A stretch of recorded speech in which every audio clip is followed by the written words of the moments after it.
നെന്മാറ പോത്തുണ്ടിയിലെ കൊലപാതകവുമായി ബന്ധപ്പെട്ടുള്ള വിഷയങ്ങൾ വരുന്നുണ്ടല്ലോ. ചെന്താമര എന്ന് പറയുന്ന ഒരു സൈക്കോ ക്രിമിനൽ അല്ലെ, കില്ലർ. അയാളുടെ കോടതിയിൽ അയാൾ പറഞ്ഞത് കേട്ടപ്പോൾ സത്യത്തിൽ കേരളം ഒന്നടങ്കം ഞെട്ടി എന്നുള്ളതാണ്. ഞാൻ ഗാന്ധി ഒന്നുമല്ല, ഞാൻ ഇനിയും കൊല്ലുമെന്നാണ് പറഞ്ഞത്. മാം ഓർക്കുന്നുണ്ടോ? സജിതയെ കൊന്ന ഇയാൾ ആദ്യം ജയിലിൽ പോകുന്നു. എന്നിട്ട് ഇയാൾക്ക് ജാമ്യം കിട്ടുമ്പോൾ ആ കുട്ടികൾക്ക് ഉൾപ്പെടെ വലിയ ഭയമായിരുന്നു. പക്ഷെ അവര് ഭയന്നിരുന്നത് പോലെ സംഭവിച്ചു.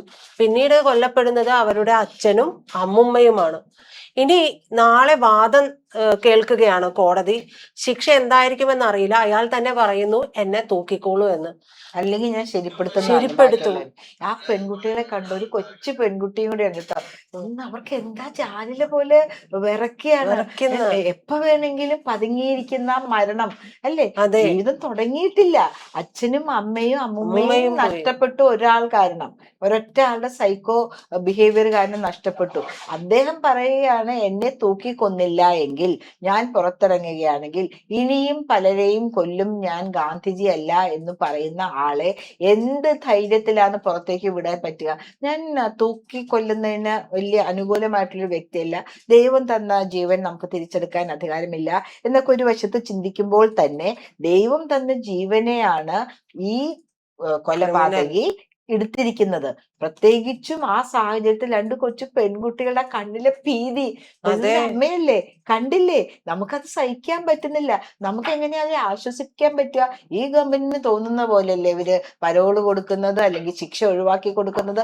കാരണവർ വധക്കേസിലെ പ്രതി കൂളായിട്ട് ഷെറിൻ കൂളായിട്ട് ഇറങ്ങിപ്പോയില്ലേ? ശിക്ഷാ കാലാവധി തീരുന്നതിന് മുമ്പ് ഇറങ്ങിപ്പോയില്ലേ? ഇവർക്ക് തോന്നുന്ന പോലെ ഉള്ള കാര്യങ്ങളാണ് ചെയ്യുന്നത്. എന്താണ് ഇതിന്റെയൊക്കെ മാനദണ്ഡം ആർക്കും മനസ്സിലാകുന്നില്ല. ഇതിപ്പോ കുറ്റക്കാരനെന്ന് കണ്ടെത്തി, പക്ഷെ കുറ്റക്കാരനെന്ന് നമ്മൾ പ്രതീക്ഷിക്കുന്ന ഒരു ശിക്ഷയുണ്ട്. ഇപ്പൊ മാം പറഞ്ഞ പോലെ നമുക്ക് അതിനെ സാധൂകരിക്കാൻ ഒന്നും കഴിയില്ല, കോടതി നടപടികളാണല്ലോ.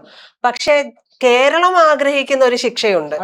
മാത്രമല്ല ഇയാളെ പോലൊരു ക്രിമിനൽ ഇറങ്ങിയാൽ ഇനി എന്ത് സംഭവിക്കുമെന്നുള്ളത് അങ്ങേര് പറയുന്നുണ്ടല്ലോ.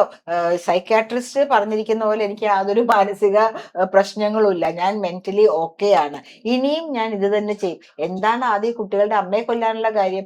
ഇദ്ദേഹത്തിന്റെ ഭാര്യയോട് എന്തോ പറഞ്ഞു എന്ന് ഇങ്ങേർക്ക് അങ്ങ് തോന്നി. അങ്ങനെയൊന്നും പറഞ്ഞിട്ടില്ല എന്ന് എല്ലാവർക്കും അറിയാം. അടുത്ത് താമസിക്കുന്ന ആൾക്കാർ എന്തൊക്കെ സംസാരിക്കാം, തന്നെ പറ്റിയാണ് സംസാരിക്കുന്നതെന്ന് തോന്നാനുള്ളൊരു മാനസിക ഇതിലാണ് അദ്ദേഹം നിൽക്കുന്നത്. ചഞ്ചലിതമായ മാനസികാവസ്ഥയിലാണ് നിൽക്കുന്നത്. അങ്ങനെയുള്ള സാഹചര്യത്തിൽ ഈ പ്രതി തന്നെ പറയുന്നു എന്നെ പുറത്തേക്ക് ഇറക്കി വിടല്ലേ, എന്നെ കൊല്ലൂ എന്ന് പറയുമ്പോൾ അദ്ദേഹം ആഗ്രഹിക്കുന്ന ഒരു നീതി അങ്ങോട്ട് കൊടുക്കല്ലേ നല്ലത്. അദ്ദേഹം ആഗ്രഹിക്കുന്നത് തന്നെ തൂക്കിക്കൊല്ലാനാണ്. പുറത്തിറക്കിയ ഞാൻ പലരെയും കൊല്ലുന്നു പറയുന്നുണ്ട്. അപ്പൊ അദ്ദേഹത്തിന്റെ ആഗ്രഹം പോലെ തന്നെ നടക്കട്ടെ. എന്റെ പരിചിത, ഈ കോടതിയിലൊക്കെ നമ്മൾ കാണുന്നത് എന്താണ്? കോടതിയിൽ കിടന്ന് നല്ല ആഹാരമൊക്കെ കഴിച്ച്, ജോലി എന്നൊക്കെ പറയുന്നത് വെറുതെ കേട്ടോ. ഇപ്പോഴാണ് ഈ പിണറായി 700 രൂപ 600 ചില്ലറാക്കിയിട്ടുണ്ട്. ഞാൻ എപ്പോഴും പറയുന്ന ഒരു കാര്യം, ഈ വിചാരിക്കുന്ന ഒരു കാര്യം, നിയമവ്യവസ്ഥയിൽ ഒരു മാറ്റം കൂടെ വേണം. അറ്റ്ലീസ്റ്റ് അവര് ഏൺ ചെയ്യുന്ന പൈസയുടെ പകുതിയെങ്കിലും എന്ത് കാരണം കൊണ്ട് ആരെ കൊന്നിട്ട് ഇവർ ജയിലിൽ വന്നിരിക്കുന്നു അവരുടെ കുടുംബത്തിനും കൊടുക്കണം. അല്ലേ? അല്ലാണ്ട് ഇവരങ്ങോട്ട് വലിയ കോടീശ്വരന്മാരായിട്ട് പുറത്തേക്ക് ഇറങ്ങുകയില്ല. പിന്നെ ജീവപര്യന്തരം എന്താണ് ജീവപര്യന്തരം? ഞാൻ വിചാരിക്കുന്നത് മരണം വരെ ജയിലിൽ കിടക്കുന്ന. പക്ഷെ ഇവിടുത്തെ ന്യായ വ്യവസ്ഥ പ്രകാരം 14 വർഷമൊക്കെ എന്ന് പറയുമ്പോൾ ജീവപര്യന്തര. ഗ്രീഷ്മ കഷായം ഗ്രീഷ്മ പറഞ്ഞ കാര്യം എന്താണ്? ജീവപര്യന്തം കഴിഞ്ഞിറങ്ങുമ്പോ എനിക്ക് എങ്ങനെ പോയാലും 33-40 വയസ്സിനടുത്ത്, ബാക്കി ഞാൻ അന്നേരം ജീവിച്ചോളാം എന്നാണ് പറഞ്ഞത്. നോക്കൂ, അല്ല മാത്രല്ല കോടതി വിധി തന്നെ പറയും 2 ജീവപര്യന്തരം 3 ജീവപര്യന്തരം അതെല്ലാം ഒരുമിച്ച് അനുഭവിച്ചാൽ മതി. ആ ന്യായ വ്യവസ്ഥയെ കുറിച്ച് പോലും ഇപ്പൊ ഭാരതീയ ന്യായ സംഹിത വന്നിട്ടുണ്ടല്ലോ. ഇതേ കാര്യങ്ങളും കൂടെ ഒന്ന് ചിന്തിക്കേണ്ടിയിരിക്കുന്നു ന്യായാധിപന്മാർ. അല്ലെങ്കിൽ ഈ നമ്മളുടെ ഭാരതത്തിന് സൂട്ടബിൾ ആയിട്ടാണല്ലോ ഇപ്പൊ മാറ്റിക്കൊണ്ടിരിക്കുന്നത്. അപ്പൊ ഈ ജീവപര്യന്തരം എന്ന് പറഞ്ഞാൽ എന്താണ്? അപൂർവങ്ങളിൽ അപൂർവമായ കേസ് തന്നെയാണ്. ഒരു സൈക്കോ ആണ്. അദ്ദേഹം തന്നെ പറഞ്ഞു എനിക്ക് മാനസികമായ യാതൊരു പ്രശ്നവുമില്ല. ഈ സൈക്കോനെ 12 വർഷം കഴിഞ്ഞ് പുറത്തിറക്കിയാലും അദ്ദേഹത്തിന് ഒരാളെ കൊല്ലാനുള്ള, ഇപ്പൊ ഗ്രീഷ്മയുടെ കാര്യം പറഞ്ഞ പോലെ, ഒരു ബാല്യം അദ്ദേഹത്തിന് പിന്നെയും ബാക്കി ഉണ്ടാവും. അപ്പൊ ഈ പെൺകുട്ടികൾക്ക് 10-30 വയസ്സേ ഉണ്ടായിട്ടുള്ളൂ. 30 അതെ 25 വയസ്സേ ഉണ്ടാവുള്ളൂ. അവരൊരു ജീവിതവുമായിട്ട് മുന്നോട്ട് പോകാൻ, അല്ലെങ്കിൽ ഇവർക്കൊരു കുടുംബജീവിതം കൊടുക്കാൻ തന്നെ പലർക്കും പേടിയുണ്ടാവുമോ? ഉറപ്പായിട്ടും. ഇവനെങ്ങാനും പുറത്തിറങ്ങി വന്നാല് അതെ എന്റെ ഭാര്യയും എന്നെയും, ഞാൻ എന്നെയും അവളെ എന്റെ കുടുംബം. കല്യാണം കഴിച്ചെന്നുള്ള ഒറ്റ കാരണം കൊണ്ട് ഞാനും ഒക്കെ ടാർഗറ്റഡ് ആവുമോ എന്നൊരു തോന്നലുണ്ടാവില്ലേ? അപ്പോ ഇങ്ങയുടെ കാര്യത്തില് അങ്ങയുടെ ആഗ്രഹം സാധിച്ചു കൊടുക്കണം. ഒരു ഗോവിന്ദച്ചാമി ഓർക്കുന്നുണ്ടോ? ഉവ്വ് ഈ സൗമ്യ. കേരളത്തിൽ എന്താണ് ഇങ്ങനെ സൈക്കോകള്, അല്ലേ? എന്ത് സൈക്കോ ആയിട്ടുള്ള കൊലപാതകങ്ങളാണ്. എന്താണ്, തീവണ്ടിയിൽ നിന്നും തള്ളിയിട്ട് തലയിടിച്ച് വീണ് കിടക്കുന്ന ആ പെൺകുട്ടിയെ ചൂഷണം പീഡിപ്പിച്ച് ചെയ്തു. പീഡിപ്പിച്ച് കൊന്നിട്ട് അദ്ദേഹം പിന്നെ പുറത്തേക്ക് ഇറങ്ങി വരുന്ന ആ ഒരു കാഴ്ച കാണണമായിരുന്നു. നായകനെ പോലെ എന്താണ് തിന്നും കുടിച്ചും വീർത്തും നല്ല പൂർണ്ണ ആരോഗ്യവാനായിട്ട് എന്നിട്ട് ആണ്. ഒടുവില് ഉം. മാം ഓർക്കുന്നുണ്ടോ, ജയില് ചാടാൻ വേണ്ടിയിട്ട് ഇയാള് ഭക്ഷണം അങ്ങ് കുറച്ചു കളഞ്ഞു, അതെ അതെ അതെ അതെ. നൂൽ പരുവത്തിലാവാൻ ആയി. വേണ്ടിയിട്ട് ആ ജയിലിന്റെ അതിൽ. ആ അപ്പൊ അത്രയും നല്ല ഫുഡ് കഴിച്ച് തിന്നു കൊഴുത്ത ആൾക്ക് ജയില് ചാടാൻ പറ്റൂല എന്ന് മനസ്സിലായപ്പോ ഇയാള് ഉം വണ്ണം കുറയ്ക്കാൻ വേണ്ടിയിട്ട് ഉം. ഒരു ചപ്പാത്തിയൊക്കെ ഒരു ദിവസം കഴിച്ചത്. അപ്പൊ കഴിച്ചിരുന്നത്. അത്രയും നല്ല അപ്പം ഭക്ഷണം. എന്തുകൊണ്ട് കഴിക്കുന്നില്ല എന്ന് ജയിലിൽ കിടക്കുന്നവർ അന്വേഷിക്കണ്ടേ? ജയിലിൽ വാർഡന്മാരുണ്ട്, അല്ലെങ്കിൽ നല്ല നടപ്പിന് വിധിക്കപ്പെട്ട സഹതടവുകാർ തന്നെ മറ്റുള്ള തടവുകാരുടെ കാര്യങ്ങൾ ശ്രദ്ധിക്കാൻ വേണ്ടി അവരെ ഏർപ്പെടുത്താറുണ്ട്. ആ സാഹചര്യത്തിലാണ് ഇദ്ദേഹം ആഹാരം കഴിക്കുന്നില്ല. എന്തെങ്കിലും അസുഖമായിട്ടാണോ, അല്ലെങ്കിൽ വേറെ ഏതെങ്കിലും മനസ്സിൽ പദ്ധതി മെയ്യുകയാണോ? പോലീസ് ഉദ്യോഗസ്ഥന്മാർക്കൊക്കെ എന്തുമാത്രം ട്രെയിനിങ് അല്ലെങ്കിൽ അനുഭവ സമ്പത്തുണ്ട്. എന്തെങ്കിലും പ്ലാൻ ചെയ്യുന്നുണ്ടോ എന്ന് ഈ പോലീസ് ഉദ്യോഗസ്ഥന്മാർ ശ്രദ്ധിച്ചില്ലേ? അപ്പോൾ അവിടെ ഡ്യൂട്ടിയിൽ ഉണ്ടായിരുന്ന പോലീസ് ഉദ്യോഗസ്ഥന്മാരെയും അതിൽ നമ്മൾ സംശയിക്കണം, അല്ലേ? ഉം. ഒരാൾ എത്ര നാൾ ആഹാരം നിരാഹാരം എന്ന് പറയാൻ പറ്റില്ല, ഒരു ചപ്പാത്തി. പക്ഷെ ഒരു ചപ്പാത്തി കൊണ്ട് ഒരു പുരുഷൻ എങ്ങനെയാണ് ദിവസങ്ങളോളം ജീവിക്കാൻ പറ്റുക? നമ്മളുടെ ഇവിടുത്തെ ജയിൽ സിസ്റ്റത്തിനെ കുറിച്ച് നമുക്ക് സംശയിക്കേണ്ടിയിരിക്കുന്നു. പൈസ അതുപോലെ ഉണ്ടെങ്കിൽ, അല്ലെങ്കിൽ കഴിഞ്ഞ ഇടയ്ക്ക് ഞാൻ സോഷ്യൽ മീഡിയയിൽ കണ്ടതാണ്, എത്രത്തോളം വാസ്തവമാണ് എനിക്കറിയില്ല. റിപ്പർ ജയാനന്ദൻ, ഉം, ഉം. ഇയാളുടെ പഴയ ഫോട്ടോയും അപ്പോഴുള്ള ഒരു ഫോട്ടോയും കൂടെ കൊടുത്തിരിക്കുകയാണ്. പഴയ ഫോട്ടോ കണ്ടാൽ നമുക്ക് മനസ്സിലാവാം ഒരു പ്രതിയാണ് എന്നുള്ളത്. ഇയാളുടെ കുടുംബവുമായി ബന്ധപ്പെട്ട ഒരു ചടങ്ങിന് വേണ്ടി ഇയാൾ പങ്കെടുക്കാൻ വേണ്ടി പരോളിൽ ഇറങ്ങിയ സമയത്ത് കാണണം. ഈ പറയുന്ന പോലെ ഒരു ക്ഷീണവുമില്ല, എത്രയോ പേരുടെ ജീവൻ എടുത്ത ഒരാളാണ്, കൊഴുത്ത് നല്ല സുന്ദര കുട്ടപ്പനായിട്ട് നിൽക്കുന്ന ആള്. അപ്പൊ ഇത്തരത്തിൽ ഈ ജീവപര്യന്തം എന്നൊക്കെ പറഞ്ഞ ഇത്തരത്തിലുള്ള സൈക്കോകളെ ഇറങ്ങാൻ സമ്മതിക്കുമ്പോഴുണ്ടാവുന്ന പ്രശ്നങ്ങളുണ്ടല്ലോ സമൂഹത്തില്. ഈ പരോളിനെ കുറിച്ച് നമ്മളൊന്ന് ചിന്തിക്കേണ്ടേ, അല്ലേ? അതെ. ഇപ്പൊ ഓപ്പൺ ജയിലുകളുണ്ട്, അല്ലേ? ഉം. അപ്പൊ ഇവരുടെ കുടുംബത്തിനോട് കാണാനും സംസാരിക്കാനാണെങ്കിൽ വേണ്ടെങ്കിൽ, ഇപ്പൊ ഗസ്റ്റ് ഹൗസിലൊക്കെ പല വലിയ അപ്പാർട്ട്മെന്റ്സിലും ഫാമിലി വരുമ്പോ താമസിക്കാനായിട്ട് ഗസ്റ്റ് ഹൗസസ് അല്ലെങ്കിൽ ഗസ്റ്റ് റൂംസ് ഉണ്ട്. അങ്ങനെ ഒരു സംവിധാനം ഏറ്റിയ ഇവരെ പുറത്തേക്ക് വിടണ്ടല്ലോ. കുടുംബം ഇങ്ങോട്ടേക്ക് വന്നാൽ മതിയല്ലോ, അല്ലേ? അതെ. കുടുംബം വന്നിട്ട് കണ്ടാൽ മതിയല്ലോ. അല്ലെങ്കിൽ തന്നെ പ്രജിത, ഇപ്പൊ കോടതി റിസർവ്ഡ് ശിക്ഷയെക്കുറിച്ചുള്ള വാദങ്ങളാണ് നടക്കുന്നത്. സാധാരണഗതിയിൽ പ്രതിയോട് ചോദിക്കും, നിങ്ങൾക്ക് എന്തെങ്കിലും പറയാനുണ്ടോ എന്ന് ശിക്ഷ വിധിക്കുന്നതിന് അതെ മുമ്പ് ചോദിക്കുമ്പോൾ ഉടനെ എല്ലാരും പറഞ്ഞു, പ്രായമായ അച്ഛനമ്മമാർക്ക് അതെ ഞാനാണ് ഏകത്താണി, എന്റെ കുടുംബത്തിന് ഞാനാണ് ഏകത്താണി.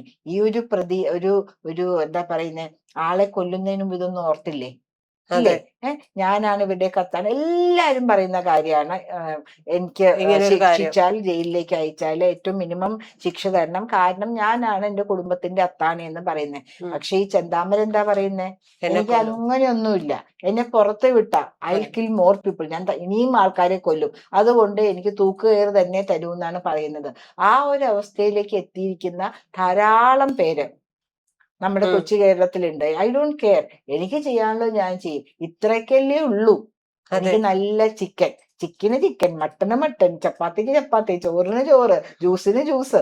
അതെ. ഇതൊക്കെ പിന്നെ ഇപ്പൊ 700 രൂപ കൊണ്ട് എന്ത് ചെയ്യാനാ ജയിലിൽ കിടന്ന്? ഇനി ഇവർക്ക് വേണ്ടുന്ന സൗകര്യങ്ങൾ ഒരുക്കി കൊടുക്കുന്ന ചില ഏമാന്മാരും ഉണ്ട്. അതെ, ഉണ്ട് ഉണ്ട്. ഇപ്പൊ ഇന്ന് സാന്ദർഭികമായി കേട്ട് നമ്മുടെ ശിവശങ്കരൻ എന്ന് പറഞ്ഞ പഴയ ഉവ്വ്. IAS ഓഫീസറിന് ഒരു ഹെൽപ്പറെ ജയിലിൽ കൊടുത്തിരുന്നു എന്ന്.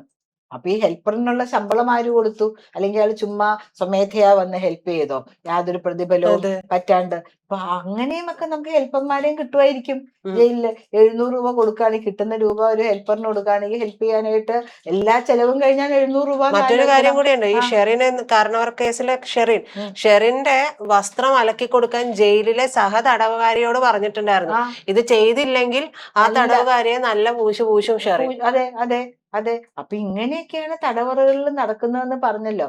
ജയിലിൽ എന്ത് നടക്കുന്നു എന്നുള്ളതിന് കൃത്യമായിട്ട് ഒരു കണക്ക് വേണം. ഇതുപോലെ സൈക്കോ ആയിട്ടുള്ള കൊലയാളികൾ പരോളിൽ പോലും പുറത്തിറക്കരുത്. ജാമ്യത്തിൽ പുറത്തിറങ്ങിയപ്പോഴാണ് മറ്റു 2 കൊലപാതകങ്ങൾ അതെ നടന്നത്. അല്ലേ? അപ്പൊ ജാമ്യ വ്യവസ്ഥ ലംഘിച്ചു എന്ന് പറഞ്ഞാൽ അതിൽ കാര്യം 2 ജീവനാണ് നഷ്ടപ്പെട്ടത്. കയ്യോ കാലോ വിട്ടുകയല്ല ചെയ്തത്. അതെ എങ്ങനെയെങ്കിൽ നമുക്ക് പിന്നെ എന്നാലും കൈയും കാലും ഇല്ലാണ്ട് ജീവിക്കാൻ ജീവിക്കാൻ പറ്റില്ല പറ്റില്ല. പ്രീത. പക്ഷേ ജാമ്യത്തിൽ ഇറങ്ങാൻ പോലും അർഹരാണോ എന്ന് ഒരു ഡോക്ടേഴ്സ് ടീം അനലൈസ് ചെയ്ത് അദ്ദേഹത്തിനെ കൊണ്ട് മറ്റുള്ളവരുടെ ജീവന് ത്രെറ്റ് ഇല്ല എന്ന് ഉറപ്പ് വരുത്തിയിട്ടേ ജാമ്യം അല്ലെങ്കിൽ പരോള് കൊടുക്കാൻ പറ്റുകയുള്ളൂ. പ്രത്യേകിച്ചും നമ്മുടെ CPM-ന്റെ ജയിലിൽ കിടക്കുന്ന ആൾക്കാരൊക്കെ അവർക്ക് ദേ ഡോണ്ട് കെയർ. അവർക്ക് അതെ ഫോണിന് ഫോൺ, ബീഡിക്ക് ബീഡി, കട്ടൻ ചായക്ക് കട്ടൻ ചായ. ചിക്കൻ വെക്കാൻ പ്രത്യേക സ്ഥലം, ഏതാ ചിക്കൻ വെക്കാൻ പ്രത്യേക അതെ, സ്ഥലം. ചിക്കൻ വെക്കാൻ പ്രത്യേക സ്ഥലം. അങ്ങനെയുണ്ട്. ഈ CPM-ന്റെ തടവുകാർക്ക് പ്രത്യേകിച്ചും കണ്ണൂരിൽ പോവുകയാണെങ്കിൽ വീട്ടിൽ കിട്ടുന്നതിനേക്കാളും നല്ല സുഖ പരമസുഖാണ്. സൗകര്യത്തില് അവർക്ക് ജീവിക്കാൻ പറ്റും. പലപ്പോഴും അതുകൊണ്ട് തന്നെ രാഷ്ട്രീയ തടവുകാരെ ആ പാർട്ടിക്ക് വലിയ മേൽക്കോയ്മ ഇല്ലാത്ത ജയിലുകളിലേക്ക് വേറൊരു പാർട്ടി അധികാരത്തിലിരിക്കുമ്പോൾ മാറ്റുന്നത് നമ്മൾ കണ്ടിട്ടുണ്ട്. നമ്മൾ ചെന്താമരയെ കുറിച്ചാണ് പറഞ്ഞു തുടങ്ങിയത്. ഇദ്ദേഹത്തിനെ പോലുള്ള ഇപ്പൊ വിധി വന്നിട്ടില്ല, വിധിക്ക് മുകളിലുള്ള വാദങ്ങളാണ് വാദങ്ങൾ നാളെ നടക്കാൻ നടക്കാൻ പോകുന്നത്. പോകുന്നത്. ആ കുട്ടികളുടെ പേടിച്ചരണ്ട കണ്ണുകൾ ഇന്നലെ ആ ലൈവ് സ്ട്രീമിൽ പോയിക്കൊണ്ടിരിക്കുമ്പോൾ നമ്മളുടെ മുമ്പിൽ നിൽക്കുന്ന 2 കൊച്ചു പെൺകുട്ടികൾ, അതെ അവരുടെയെങ്കിലും മുഖം മനസ്സിൽ ഓർത്തിട്ട് അദ്ദേഹം ആഗ്രഹിക്കുന്ന ഒരു ശിക്ഷ. ശിക്ഷ അദ്ദേഹം തന്നെ ആഗ്രഹിക്കുന്നു. അതെ എനിക്ക് തന്നോളൂ, ഐ ഡോണ്ട് കെയർ കെയർ. എന്ന് പറഞ്ഞിട്ടുള്ള ആ ശിക്ഷ കൊടുക്കണമെന്ന് ആഗ്രഹിക്കുന്നു. പലപ്പോഴും ഒരു കാര്യം കൂടെ പറയട്ടെ, ഇതായിട്ട് ബന്ധമില്ല. രാഷ്ട്രീയ കൊലപാതകം, അതായത് സദ്ദാം ഹുസൈൻ അങ്ങനെയുള്ളവരൊക്കെ പുതിയ ഒരു ഇൻവേഷൻ കഴിഞ്ഞിട്ട് മറ്റൊരു രാജ്യം ഏറ്റെടുക്കുമ്പോൾ അവരെയൊക്കെ തൂക്കിക്കൊല്ലും അവരുടെ തന്നെ കൊട്ടാരങ്ങളുടെ മുമ്പിൽ നിന്ന്. അപ്പൊ സദ്ദാം ഹുസൈൻ പറയുകയുണ്ട്, എന്റെ തല കവർ ചെയ്യേണ്ട. സാധാരണ കൊല്ലുന്നതിന് മുമ്പ് ഒരു തുണി തല വെച്ചിട്ട് തല മൂടാറുണ്ട്. വേണ്ട, എനിക്കിങ്ങനെ തന്നെ വേണമെന്ന്. ചിലപ്പോ ശ്രീ ചെന്താമര വിധി അങ്ങനെയാവാണെങ്കിൽ അതും പറയും. അതെ അല്ലേ? എന്റെ മുഖം കണ്ടുകൊണ്ട് തന്നെ നിങ്ങൾ തൂക്കിക്കൊന്നുള്ളൂ എന്ന്. അത്രയ്ക്ക് സൈക്കിയായിട്ടുള്ള ഒരു മനുഷ്യനാണ്. അല്ലെ? അതെ ഉറപ്പായിട്ടും. ഭയങ്കര ഭീകരമായിരിക്കുന്നു അല്ലേ? അതെ അതെ. ഈ കുട്ടികൾ മാത്രമല്ല, അവിടെയുള്ള എല്ലാ മനുഷ്യരും. ഇയാൾക്ക് ആരുടെ ഈ നേരെയാണ് കുട്ടികൾ നിൽക്കുന്ന ഇവരെ സംരക്ഷിക്കുന്നവർക്ക് പോലും ഇതാണ് എന്തായാലും ടെൻഷനാണ്. കോടതി ആ ഇതെല്ലാം പേടിയാണ്. പരിഗണിച്ചിട്ടുള്ള ഒരു ശിക്ഷ കൊടുക്കട്ടെ എന്ന് മാത്രമേ നമുക്ക് പറയാൻ പറ്റുള്ളൂ, അല്ലെ മാം? തീർച്ചയായിട്ടും തീർച്ചയായിട്ടും.